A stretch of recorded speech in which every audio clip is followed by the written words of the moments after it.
Hello guys, welcome back to our channel. Allu Arjun Trivikram కదా భయ్యా అసలు సినిమా తీయాల్సింది. మధ్యలో ఎన్టీఆర్ ఎందుకు వచ్చాడు? అసలు ఏంటి ఈ హంగామా ఏంటి? ఇవన్నీ తెలియాలంటే మీరు వెంటనే ఈ వీడియో అయితే చూడాలి. First of all Allu Arjun Trivikram వీళ్ళిద్దరి కాంబినేషన్లో ఒక పెద్ద మైథలాజికల్ సినిమా అయితే వస్తుంది. అసలు ఇది నెక్స్ట్ లెవెల్, త్రివిక్రమ్ గారి డ్రీమ్ ప్రాజెక్ట్ అని చెప్పాలి. అసలు నెక్స్ట్ లెవెల్ ప్రాజెక్ట్ అని మనకు చాలా సార్లు ప్రొడ్యూసర్ నాగవంశి అయితే మనకైతే చెప్పాడు. ఇప్పుడు ఏం జరిగిందంటే, అసలు 'అల్లు అర్జున్ త్రివిక్రమ్' సినిమా ఎప్పుడైతే స్టార్ట్ అవుతుందో, అదే టైంలో మన 'ఆట్లే అండ్ అల్లు అర్జున్' సినిమా అనేది మొదలైపోయింది. ఆల్రెడీ ఇవాళ పూజ సెరమనీ కంప్లీట్ చేసుకొని రేపటి నుంచి షూటింగ్ అయితే స్టార్ట్ అవ్వబోతుంది.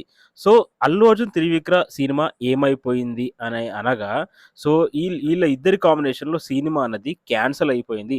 ఇప్పుడు ఆ ప్రాజెక్ట్ అయితే మనకు ఎన్టీఆర్ చేతిలోకైతే వెళ్ళిపోయింది. ఆల్రెడీ మనకివాళ అది సుబ్రహ్మణ్యం స్వామికి సంబంధించిన ఒక మైథలాజికల్ స్టోరీ.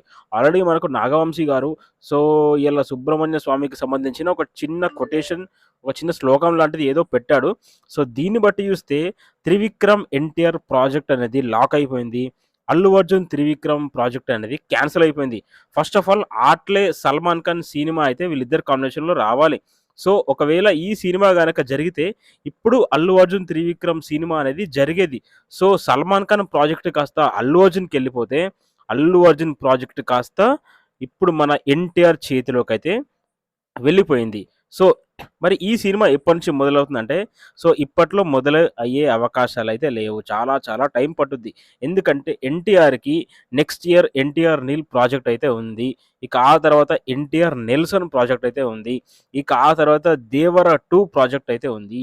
ఈ 3 సినిమాలు కంప్లీట్‌గా షూటింగ్స్ కంప్లీట్ చేసుకొని రిలీజ్ అయ్యాకే మనకు 'ఎన్టీఆర్ త్రివిక్రమ్' సినిమా అనేది మొదలు అవ్వబోతుంది.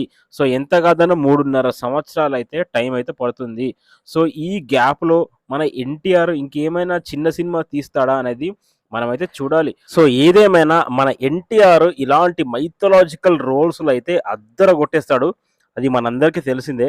ఇక 'త్రివిక్రమ్' సినిమా అనగానే ఇక తెలిసిందే కదా! నట విశ్వరూపం చూపిస్తాడయ్యా మన తారకన్నయ్య.